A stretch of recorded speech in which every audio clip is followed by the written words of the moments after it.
I'm Martha Stewart. Uh, yeah, not that one, obviously.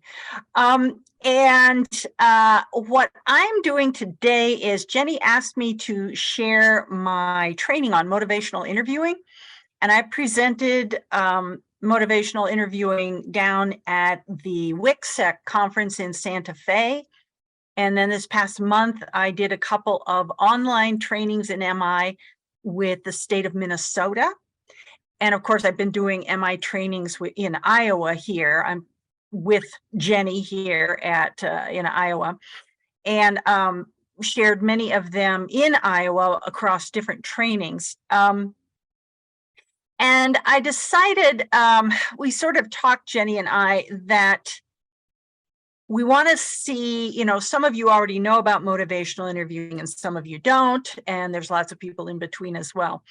But I think what I'm going to do is give you a brief overview of motivational interviewing, but also talk about how I put the training together and why I made some of the choices that I did.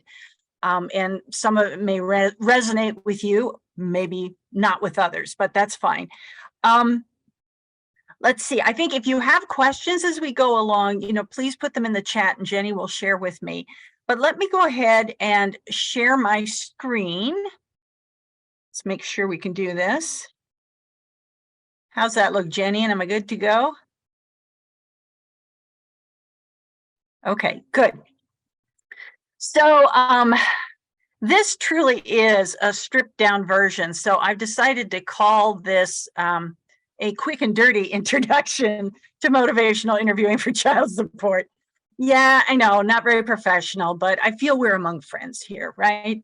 So it truly is stripped down. So just bear with me.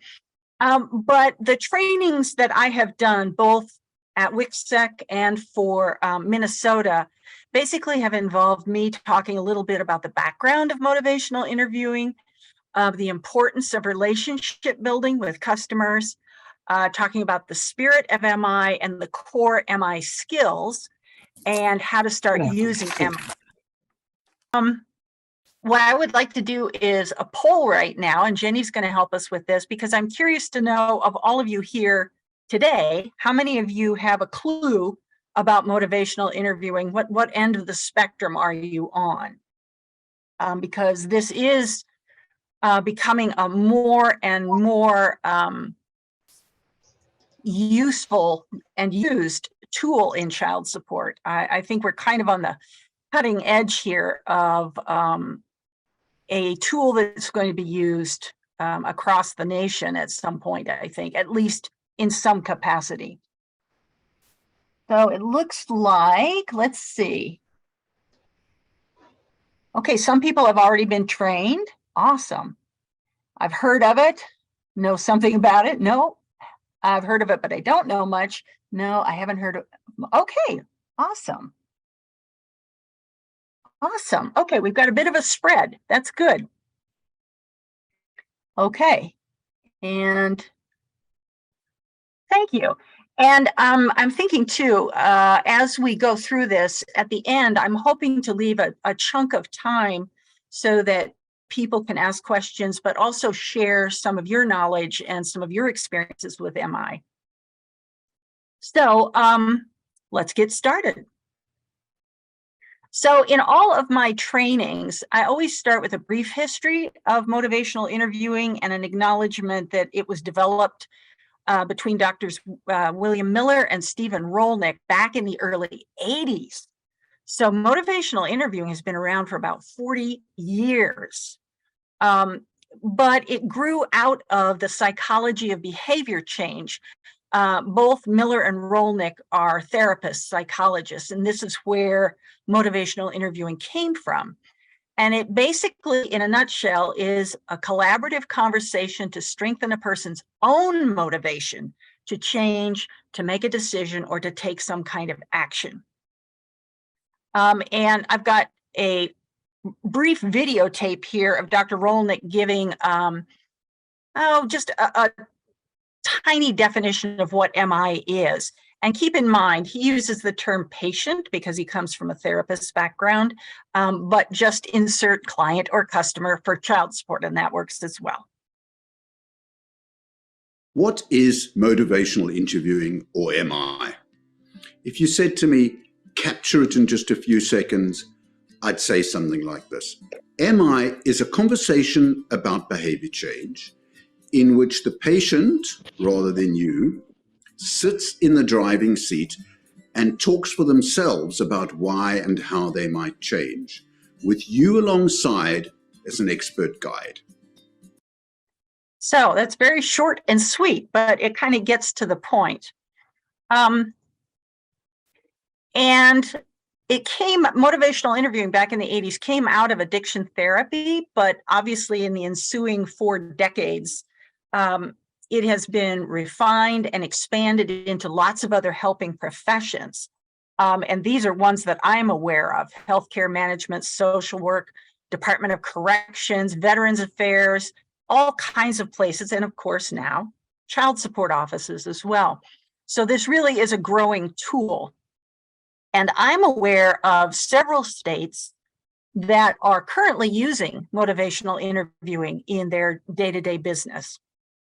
There may be more, but these are the ones that I know about. And just a shout out to Maximus, they also gave a presentation about trauma-informed care and motivational interviewing in child support. So there were actually 2 presentations at the last WICSEC conference on motivational interviewing. And I think you're going to see more and more of it. So in all my trainings, I need to get buy-in from people, because for people who are not familiar with MI, it sounds like, oh my God, something else I have to learn how to do. One more change, one more job to accomplish. And so it pays off to take a little bit of time and get people's buy-in and talking about rethinking your role. From historically, child support has been an enforcement and collection agency. And I think we all agree that in the last 10 or 15 years, it has moved much more towards customer service. So talking about that, and also talking about the benefits of MI and relationship building. And I like the analogy of a child support case being like planting a tree in your yard, where if you plant it well, you tend it well, you water it, over time it will grow into a beautiful large tree. And considering the fact that some child support cases can last as long as 20 years or more, which honestly just blows my mind. But because of that, if the time and effort is taken up front when establishing a case and starting to work with payors and payees and using MI, building those relationships, making those connections, the life of that case is going to go much more smoothly, both for you and for your customers. So I spend a fair amount of time talking about building productive relationships. It promotes cooperation, lowers everybody's stress, both you and your customers. It enhances outcomes. And I think I'm not going to share this at this moment, but we have some research here in Iowa to bolster the fact that it does enhance outcomes. And it improves confidence in the agency, where one person represents the entire agency, all of us. So when is MI most useful? Well, it's most useful when people are ambivalent, uncertain, hesitant, not quite sure what to do. I should do this, but I don't want to. I think this would be a good thing for me, but I don't know how to do it. That's when it's most useful. If people say, I'm absolutely going to go do this and I'm not going to go do that, if they're on either extreme, MI is going to be less useful.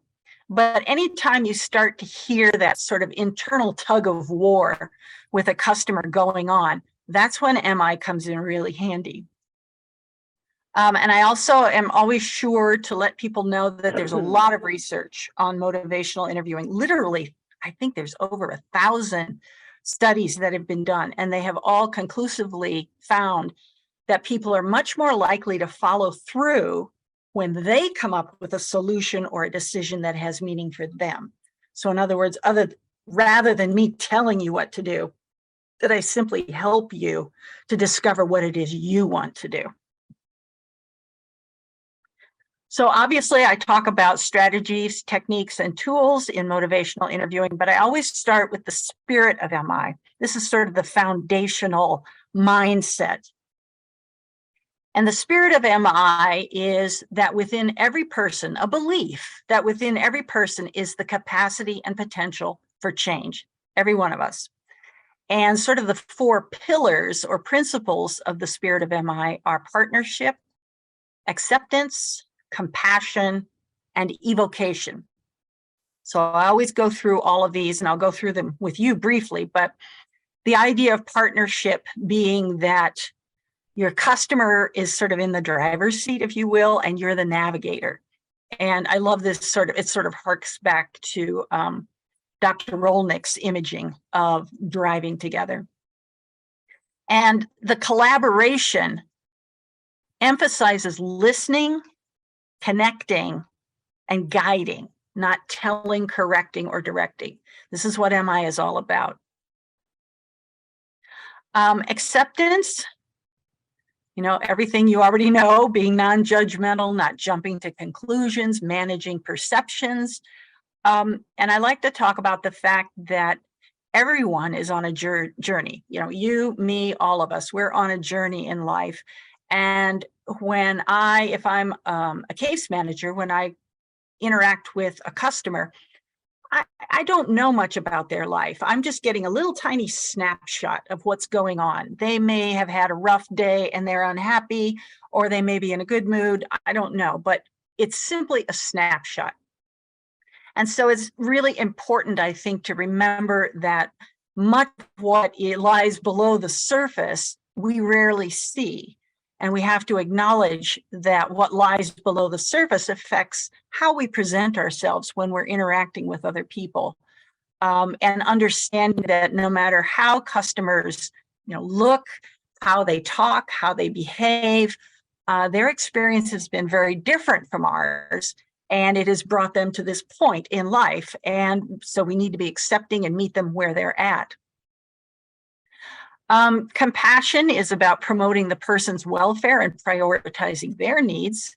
But I usually start by talking about how oftentimes we have negative responses, stressed out caseworkers who are feeling overworked. When the thought of calling a customer or the phone rings from a customer, we often have negative thoughts like, I'm going to be interrupting them, I can't answer questions, I'm going to get yelled at, I don't have time for this. And I always acknowledge to participants that this is a completely normal response. I mean, you're only human, come on. But that you need to kind of flip that thought pattern and shift your paradigm to something that is more positive. So instead of I'm interrupting them, talking about, this customer is in trouble, but I can help them. So kind of reformulating your thoughts when they start to get negative and moving towards that compassionate approach. Evocation, this is the last one. And I think a lot of people aren't as familiar with this word. I ended up looking it up, so I knew exactly what it was. But it kind of begins with the spirit of MI, that within every person is the capacity and potential for change. So within us, we have the values, the motivations, the strengths, the goals, the hopes for our lives. They're all in there. Now, evocation is bringing a feeling, a memory, or image to the conscious mind. So we have all these emotions inside of us, but motivational interviewing uses evocation as a unique tool. Actually, this is unique to MI, uses this tool to bring it into the conscious mind. And I always talk to people about how, when you have big decisions to make, it's often helpful to talk to another person, kick ideas around. And it's because it clarifies our thoughts, and hearing ourselves speak the words makes it real. And I have some imagery that I usually use, and talking about how evocation is like, you know, an oyster knife, how you pry open the shell. And this is like prying open somebody's shell and looking inside and trying to discover those values, strengths, and goals, or those pearls that are inside of a person. And that's what it's all about, is looking for those pearls, those values, motivations, and strengths. I know it's a little bit of a violent imagery of prying open an oyster, but it worked for me. And then I always add autonomy here. This is not officially a part of the spirit of MI, but autonomy is very important, and it's addressed a lot in MI. And that's the idea of acting independently and making decisions for oneself. And, you know, we've all seen or heard you can lead a horse to water, but you can't make them drink. And I think about this in terms of customers. Let's say you have a payor, and you want them, obviously you want them to make a payment, but you can educate them, you can threaten them, you can intimidate them. There's all kinds of mechanisms you can use to try and convince them what to do, but ultimately it's going to be their decision and not yours. And I think, I emphasize this a lot, that I think that takes some of the burden off of the shoulders of case managers when you begin to realize, you know what I'm here to do is to educate, help guide, help people navigate this complex system, help them discover answers and make decisions that are best for them. That's my responsibility, beginning, middle, and end. And if they make a decision that I don't personally agree with, oh, well, I did my best. But that does, I think, relieve a lot of the burden. And I have a video here that I usually show. I think I'm going to skip it right now because I don't want to take up too much time. But this is Dr. Williams talking about autonomy and how it's so important, because people oftentimes don't respond well to being told what to do. I think most of us don't respond well. So we've talked about the spirit of MI, and now I'm going to talk about techniques, strategies, and tools. And again, this is majorly stripped down today, but I'll give you a quick overview. So there are 4 core skills in motivational interviewing, and they're often referred to as OARS skills. It's an acronym for open-ended questions, affirmations, reflective listening, and summarizing. And I'm always, pay attention to letting people know, look at this, this is nothing you haven't seen before. This is nothing you haven't done before. This is not majorly new. It's simply sort of an aggregated tool that, with examples and with practice, you can use to have better conversations with customers and reduce their resistance and have better outcomes. These are the 4 skills that you will use to evoke those pearls out of people. So I always like to share examples of what motivational interviewing looks like. And since there aren't any videos online of child support workers using motivational interviewing, there are examples. I know I have one of probation officers working with clients. And this one that I'm going to show you here is a doctor and patient. So not directly relatable to child support, but I think watching the conversation, you can begin to pick up what's working, what's not working, how this plays out. So this first conversation is a conversation without motivational interviewing. So let me just take a look, and I'm not going to ask for responses from you, but think about what you're feeling, what's going on in this conversation as you watch it.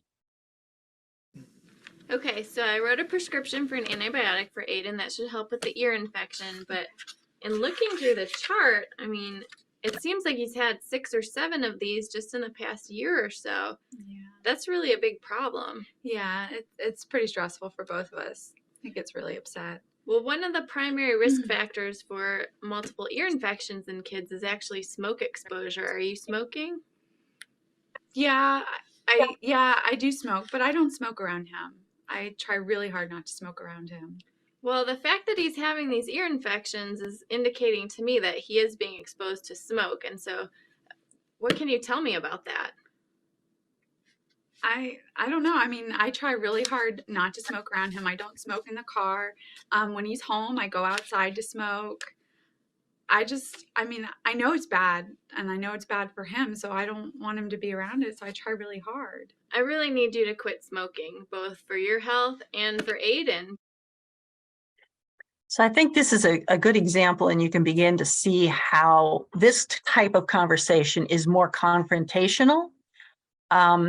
And the doctor is being very directing, kind of judgmental, telling the person what to do. And I think as an observer, you can just feel and know that this is not a productive conversation. And the patient is going to walk away feeling unheard and maybe less likely to want to engage again. So the second conversation is the same two people, the same basic conversation, but this time the doctor's using motivational techniques. And so you can begin to see how it translates or converts a conversation into something positive. So I wrote a prescription for antibiotics for Aiden. Okay. I did want to talk to you, though. I'm a little bit concerned looking through his chart at how many ear infections he's had recently. And I noticed that you had checked the box that someone's smoking in the home. So I was wondering if you can tell me a little more about that. Well, it's just me and him, and I do smoke. I try really hard not to smoke around him, but I've been smoking for 10 years, except when I was pregnant with him. But it's so stressful being a single mom and having a full-time job, and so that's why I started smoking again. You have a lot of things going on, and smoking's kind of a way to relax and de-stress. Yes. Yeah. Some people have a glass of wine. I have a cigarette. Sure. So that's an example. Again, I think you can see this is just such a better conversation. They're working in partnership. They're equals. They're working towards a common goal. The reflective listening and the non-confrontation brings out better results for everybody. So now I go through the 4 skills and start with open-ended questions, always focusing on your client, not yourself. And I talk about how asking questions makes that connection. It's a way to collect information. It's a way to sort of help diagnose issues and discover how you can help, how you can guide the conversation where it's meant to go. And just in giving examples, for example, here's a closed-ended question. Have you applied with any temp agencies? Perfectly legitimate question, but you're likely to get a yes or no answer. Not very helpful. So instead, an open-ended question would be something like, I'm sorry to hear you're out of work. What have you tried so far? And this kind of open-ended question is going to elicit or evoke much more information. You're going to take a deeper dive into what the person is thinking, feeling, what they've already done, and it helps get that conversation rolling and the exchange of information and makes that connection with the other person. Obviously, I go into a lot more depth with different types of questions you can use, but this is just an overview at this point. With affirmations, I like to do an activity here. And I ask people to take a look at what I'm going to show them and to tell me in the chat. You don't have to do it right now. But I usually tell participants to tell me in the chat, what do you notice first? And naturally, most people notice that the last equation is wrong. And I always ask, so how many of you noticed that the first 3 equations were right? Interesting. And this is just an illustration of our negativity bias, which human beings have. And I talk about how, it's in our DNA. Our brains are wired for negativity bias because back in the savannas, it was life or death, eating or starving. You had to be able to look around your environment and notice if anything was out of place, unusual, surprising, because your life depended on it. And so that's really hardwired into our brains. And it's not that we always, sort of default to the negativity bias. But for a lot of us, and I'll include myself in this, a lot of us, it takes a genuine paradigm shift. It takes a conscious effort to start seeing the things that are right instead of the things that are wrong. And that's affirming is an incredibly powerful tool for connecting with another person, customer or otherwise.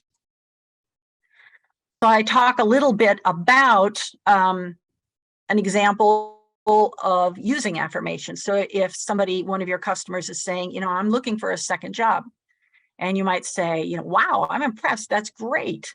Or you might say, sounds like you're committed to taking care of your children. And both of these responses are great, no problems. But I discuss a little bit with people about generic versus specific affirmations and praise versus affirmations. One is actually praise, one is affirmation. And I think these are such powerful tools because they lower resistance and they increase confidence for your customer. If they're in the process of making a decision, okay, I'm going to fill out the form, or I'm going to go see the doctor, I'm going to fill out the form, I'm going to mail it into you. In order to follow through on those decisions, I need some confidence and optimism that I can do it, that I'm going to do it. And affirmations offer that confidence boost.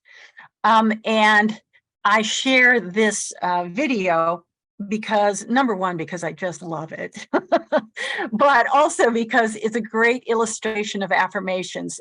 This is a portion of a TED Talk by Rita Pearson, who's a longtime educator. And she doesn't use the term affirmation or affirming, but it's exactly what she's talking about. And I think she makes the point better than I can. So take a listen. I gave a quiz, 20 questions. Student missed 18. I put a +2 on this paper and a big smiley face.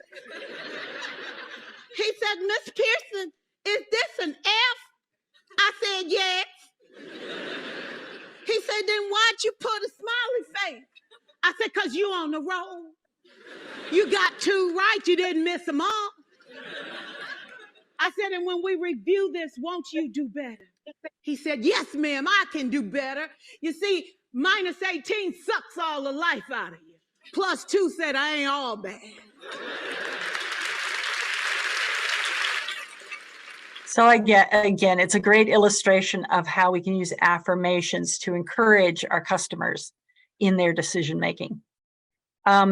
Reflective listening is, in my mind, it's all about getting on the same wavelength as your customer. And it's a mechanism for telling them that you're listening, that you're interested in what they have to say, and you want to learn more. And I also talk about different kinds of reflections that you can use. I'm not going to get into it right now, but there are lots. And summarizing, talking about how to use summaries in your conversation, and always start with an acknowledgement of the customer's difficulties or barriers, because that's real. But then offering those pearls back to them. Emphasizing their positive efforts or their positive skills, commitments. And in doing that, you actually reduce the effect of the difficulties and emphasize the positive efforts. I also, in my trainings, ask people to consider your client's background. And this kind of harks back to when I was talking about we're only getting a snapshot of a customer when we meet them in the office or hear them on the phone, talk to them on the phone. And to really understand where they're coming from, we would need not a snapshot, but more of a movie reel of their life. And at this point, it kind of reminds me how often when we meet customers who are belligerent or angry or reluctant or frustrated or whatever, and we're having these difficult conversations, whether we say it out loud or not, oftentimes our internal voice is saying, you know, what is wrong with you? And this is my biggest takeaway from learning about trauma-informed care, that when we have that impulse, what's wrong with you? That's not the right question. The right question is, what's happened to you? Because there's a reason why you meet people in difficult situations. It's because something has happened to them. They're stressed out. And it's important to understand that. You may never know what it is that's behind the emotions they're expressing, but you have to be aware of it and accepting and offer compassion. And it could be all kinds of things like trauma, poverty, domestic violence, neurodivergence, whatever. But just to understand that customers come to you with some of these things. And this is also a segue in my trainings into talking about having difficult conversations and some techniques for dealing with problematic conversations that are inspired by motivational interviewing. So what I want to do now is talk about some of my recommendations if this is something you're interested in incorporating into your daily business in child support. And what I would obviously do is advocate that you learn about motivational interviewing. I've taken trainings on PsychWire, these are fabulous online trainings put together by Doctors William and Rolnick. And they do cost money, but they're very, very good, you know, from the horse's mouth, so to speak. I've also gone to Mint trainings. This is the Motivational Interviewing Network of Trainers, and you can look online. They have sessions all over the country, in person, online, beginning, in the middle, advanced. And so that's another resource that's out there that you should use. And also understand that there are lots of resources online. There are so many videos, websites. It's just almost endless information out there to educate yourself about MI. I would also advocate integrating MI into multiple trainings because as with any sort of shift in approach or shift in thinking, it's never one and done. So you have to keep revisiting motivational interviewing and integrating it into multiple trainings so that it just becomes like the air you breathe.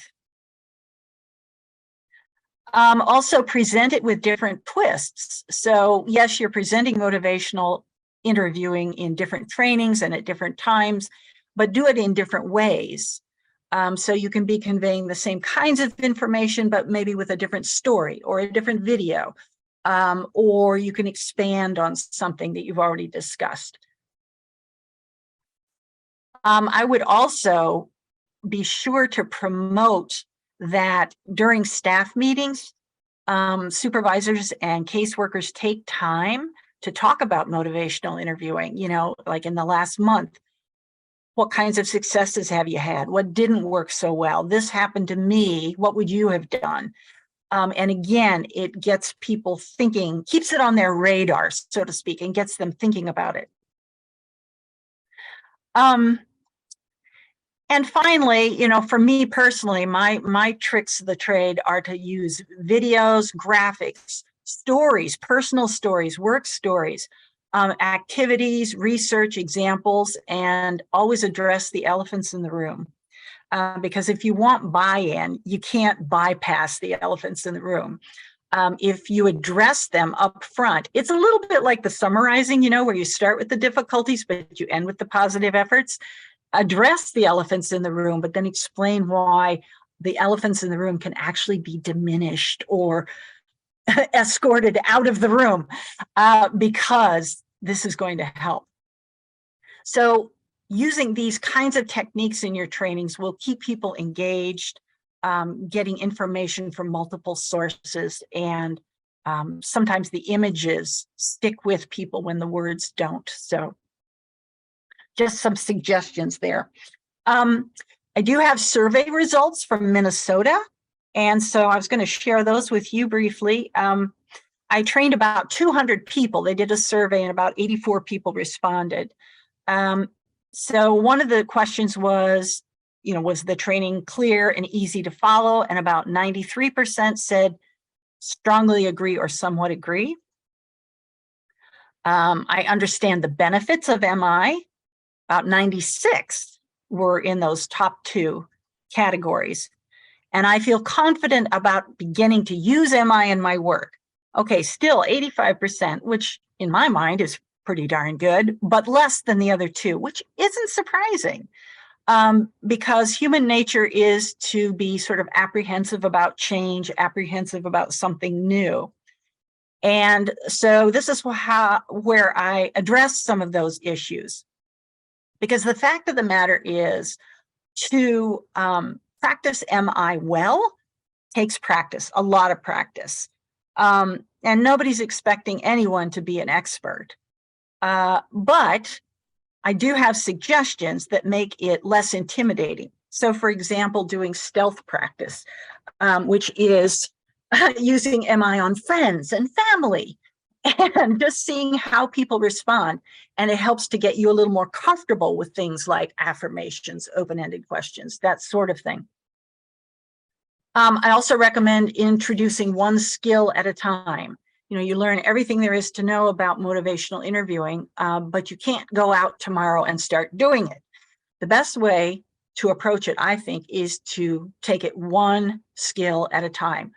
Play with it, practice with it, experiment with it, see how it works. And when you start to become confident with that, you can add another skill. And also discussing with your coworkers, that's a huge thing. And I usually end with a video like this. This happens to be a video from Brené Brown. You may have heard of her.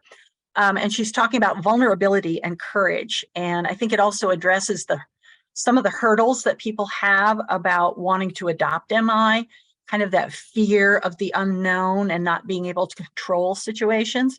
So let me just play this for you and I'll talk briefly about it. So I think the biggest myth about vulnerability is that it's weakness. I think a lot of people were raised to believe that. It was modeled, I think, certainly in our culture. We see that a lot, that to be vulnerable, to be open, to be exposed is to be weak.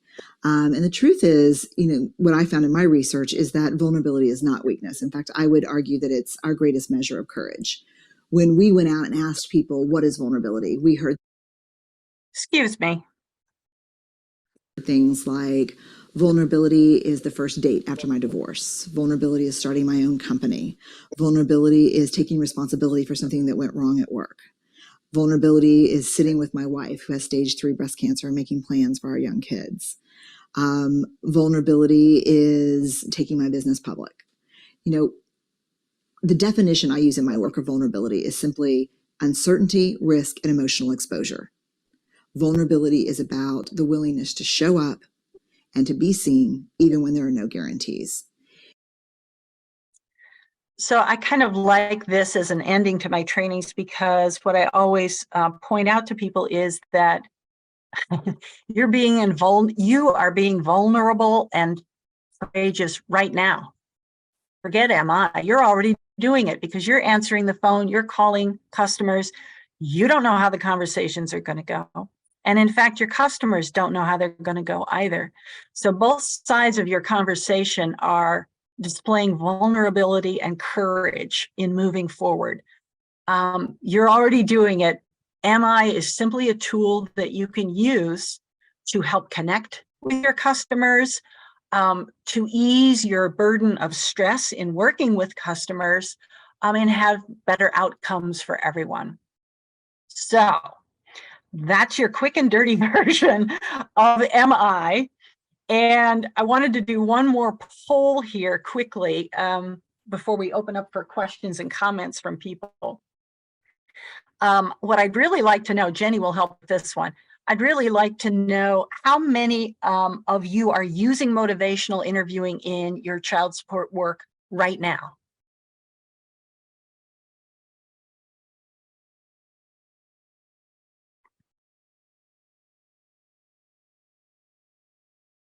Oh, wow, this is awesome. Oh, quite a few of you. Oh, that's awesome. Okay, so what I would like to do at this point in time, let me stop sharing. Okay, what I want to do is to ask, if people have questions, that's fine. And you can certainly contact me later if you want specific questions based on what I've talked about today. But I would really like to open it up for those of you who are using motivational interviewing. How are you using it? How did you introduce it? Yeah, this is a whole nother conversation we could have in another meeting, probably, Jenny. But for the next 10 or 15 minutes, can you share with everybody here some of your experiences? I'd be really anxious to hear.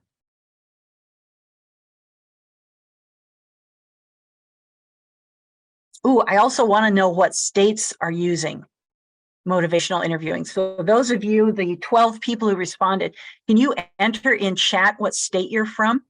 Because then I can update my knowledge as well. Hey everybody, this is Lake and Dow. I'm in Tennessee.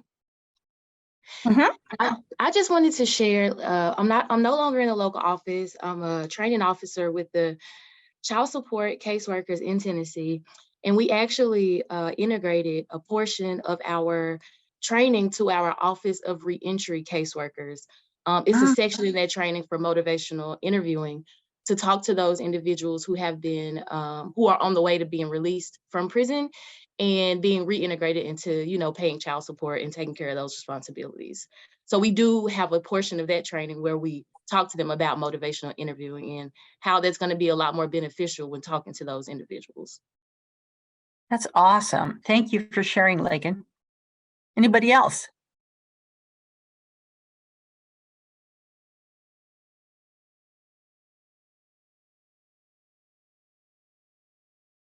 There's at least 12 of you out there.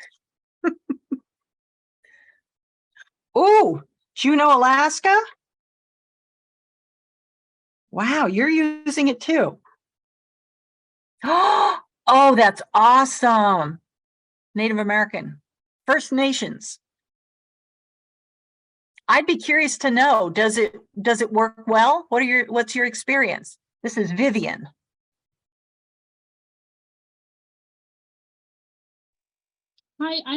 I find it does in most cases. A lot of, and I don't know why I find this, it could be just me. I find that most men they don't tend to share as much, and when they do share, it is very, very minimal. And part of me likes that, and part of me doesn't like it because I can't adjust to what they need. Yeah. So Yeah. That's what I'm finding. I think that's a really good observation, and it's probably something that I should talk about in a lot of my trainings. That sometimes I think you do have to kind of mentally, what I was going to say is mentally slow down to talk with men. Not because they're mentally slow, but because there's a lot of thinking that's going on up there as to, do I share this? Do I not share this? And kind of the yeah. Anybody else? Or if you have questions about my presentation too, I'd be happy to answer those, but either one.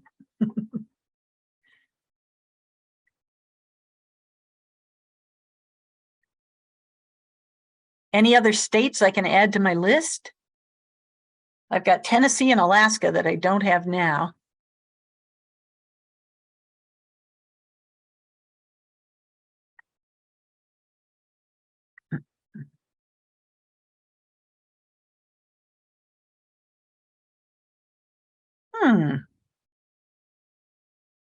Well, I'm surprised there aren't more comments or questions. Oh, South Dakota.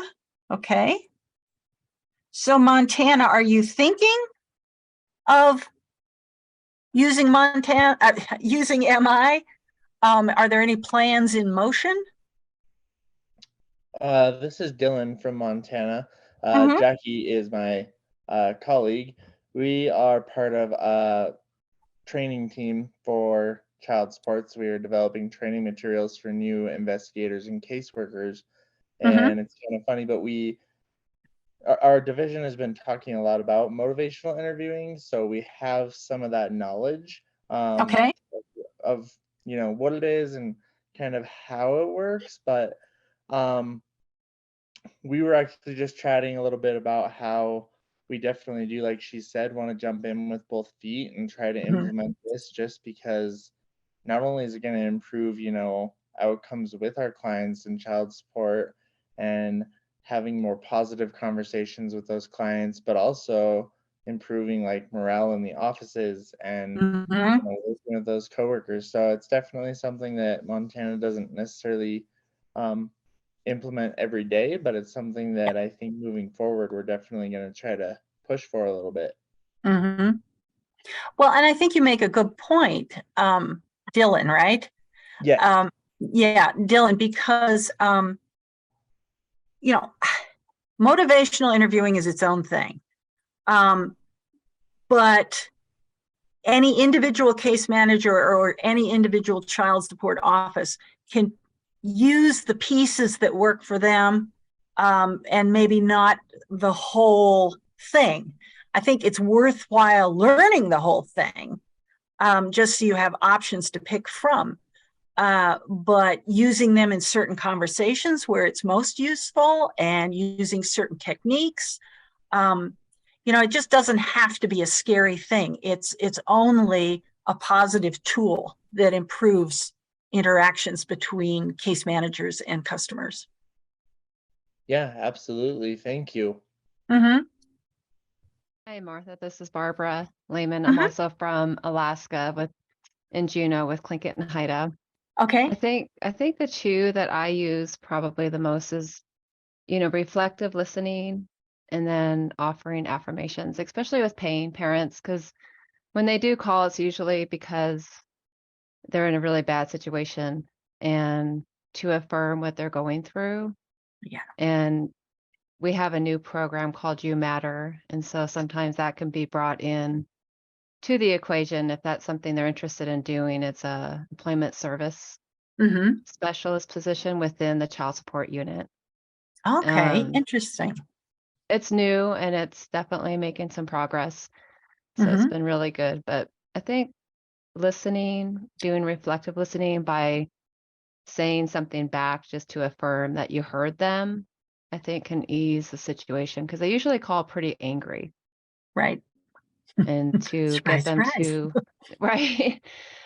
So to get them to maybe hear, possible solutions of what we can do to help, or if we can't, which is the case a lot of times, they're obligated to pay the child support, but, we can just, be there to listen and just, I think they just want to be affirmed sometimes too.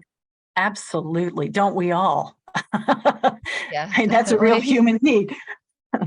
And I think you make a really good point that, and I didn't mention it, but I'm a huge MI fan, if you will.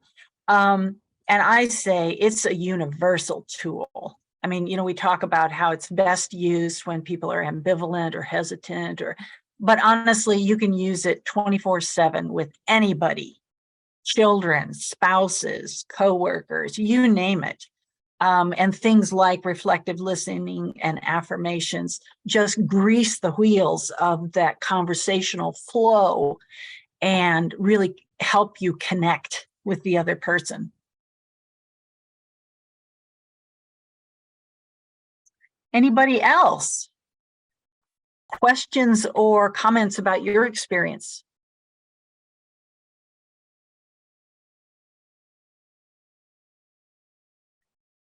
I'm really excited to see that so many people are using some form of motivational interviewing in their day-to-day business. That's very exciting to me, because I think, granted, we're not social workers per se, but we're dealing with some of the same families, some of the same individuals who have some of the same issues. And I think these kinds of tools are incredibly helpful. Yeah, anybody else?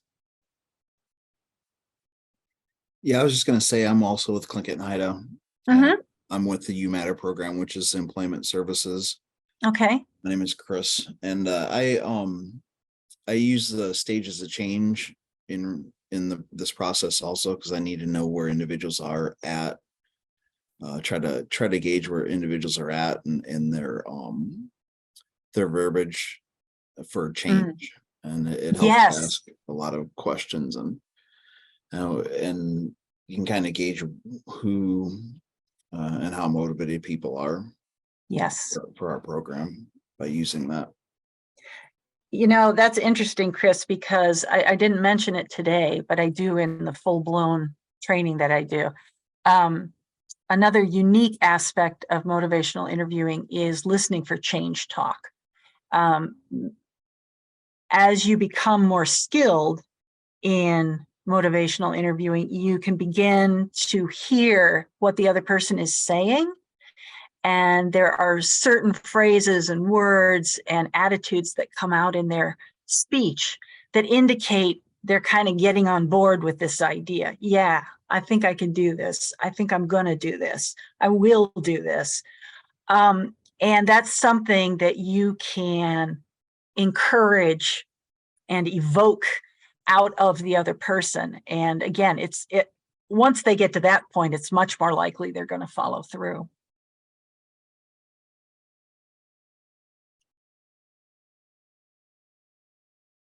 Oh, we've got something from Ohio here. I'm looking in the chat. Okay, Ohio, I'm going to add you to the list. And it's not that motivational interviewing eclipses all other communication techniques. Absolutely not. This is one tool among many, but I think motivational interviewing is, as I kind of said, it's kind of universal. So it can be used, or the aspects of it can be used in almost any circumstance. And I think especially the spirit of MI, that partnership, acceptance, compassion, and evocation, that can be used in any conversation. It's a great mindset to approach a customer with, to have much better outcomes.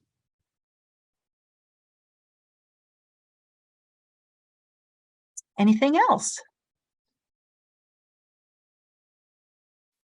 Let's see. Well, we're getting close to the end here. Do you have any ending remarks, Jenny, or what do you want to do? No, just thank you so much, Martha, for sharing this presentation with everyone. I always enjoy hearing more about it, learning more about it. And so I hope you all enjoyed this presentation, and I'll send a kind of a follow-up, and I'll post the recording online as well. So if you have some other colleagues in your work area that missed it today, they'll be able to view Martha's presentation as well. And then just a reminder, everybody, that we have our quarterly networking call coming up. So join us there, and I hope to see you all again. Jenny, wait. Time out. Sorry. I did forget to mention, sorry. Just for any of you, if you do have questions for me, or if you're interested in seeing the materials that I have, or collaborating, or whatever, I'm completely open. I love talking about and sharing the information. So please feel free to reach out if you're interested. Okay, that's it for me. No, just to piggyback on that, I can put any of you in touch with Martha if you don't know where to go or who to contact. That's the better way.